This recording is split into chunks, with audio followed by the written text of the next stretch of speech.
IPC 1860। अध्याय 1 प्रस्तावना। धारा 1 संहिता का नाम और उसके प्रवर्तन का विस्तार। धारा 2 भारत के भीतर किए गए अपराधों का दंड। धारा 3 भारत से परे किए गए किंतु उसके भीतर विधि के अनुसार विचारणीय अपराधों का दंड। धारा 4 राज्य क्षेत्रातीत अपराधों पर संहिता का विस्तार। धारा 5 कुछ विधियों पर इस अधिनियम द्वारा प्रभाव न डाला जाना। अध्याय 2 साधारण स्पष्टीकरण। धारा 6 संहिता में की परिभाषाओं का अपवादों के अध्ययन समझा जाना। धारा 7 एक बार स्पष्टीकृत पद का भाव। धारा 8 लिंग। धारा 9 वचन।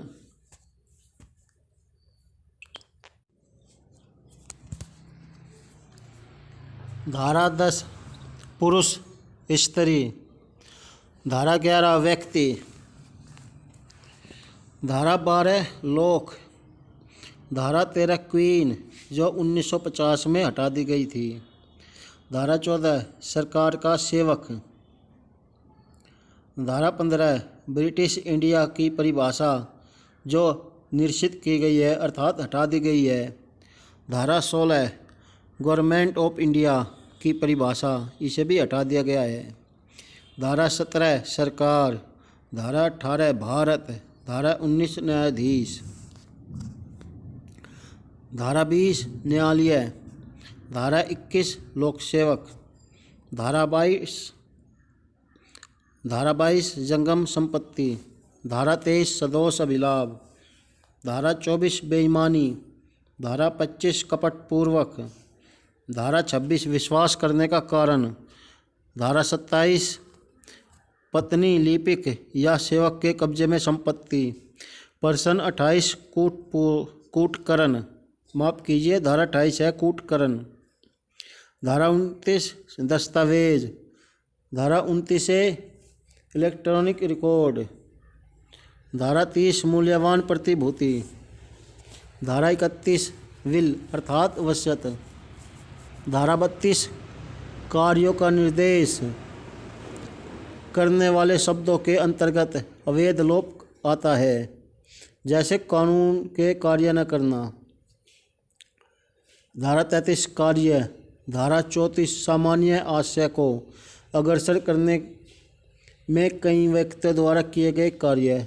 धारा 35 जबकि ऐसा कार्य इस कारण आपराधिक है कि वह आपराधिक ज्ञान या आशय से किया गया है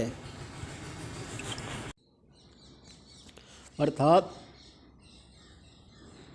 यह जानते हुए भी कि यह कार्य अपराध है उस कार्य को करना। प्रश्न 36 अनसतह कार्य द्वारा और अनसतह लोप द्वारा कारित परिणाम।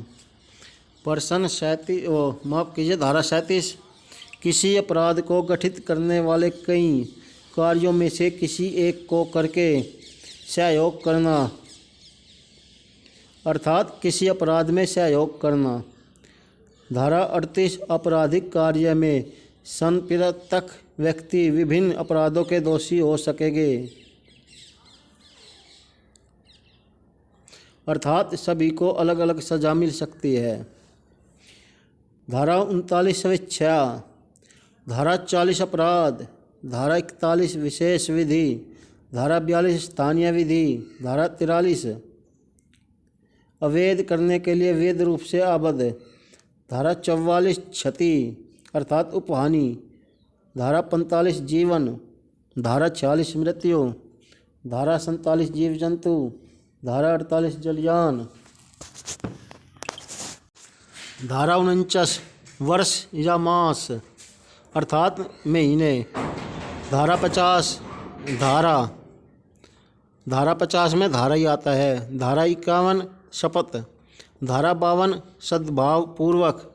धारा 52 कै संश्रय यानी कि किसी को आश्रय देना। धारा 53 माफ कीजिए अध्याय 3 दंडों के विषय में। धारा 53 दंड। धारा 53 का निर्वासन के प्रति निर्देश का अर्थ लगाना। धारा 54 मृत्यु दंडादेश का लघुकरण अर्थात घटाना। धारा 55 आजीवन कारावास के दंडादेश का लघुकरण। धारा 55 का समुचित सरकार।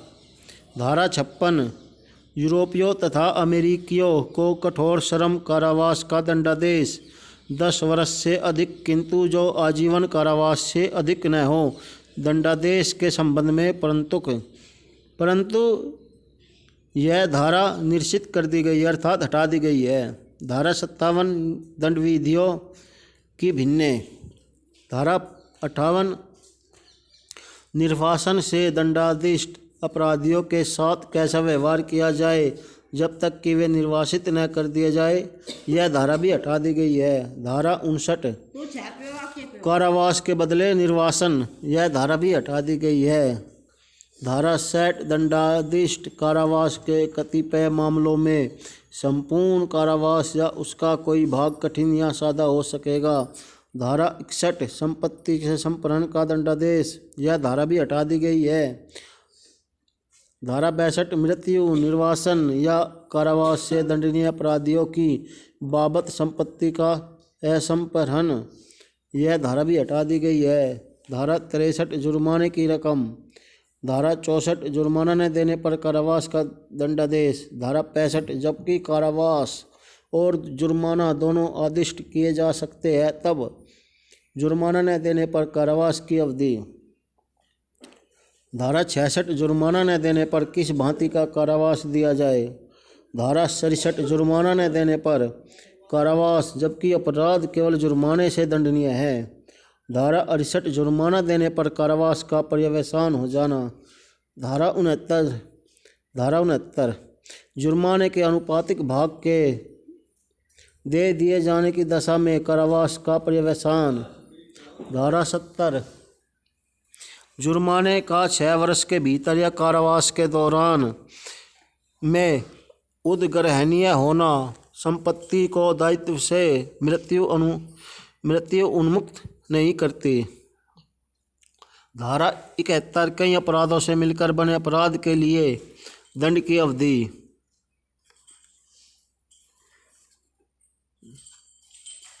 धारा 72 कई अपराधों में से एक के दोषी व्यक्ति के लिए दंड जबकि निर्णय में यह कथित है कि यह संदेह है कि वह किस अपराध का दोषी है।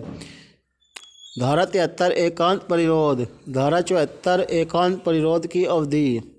धारा 75 पूर्व दोष सिद्धि के बाद अध्याय 12 या अध्याय 17 के अधीन कतिपय अपराधों के लिए वर्धित दंड।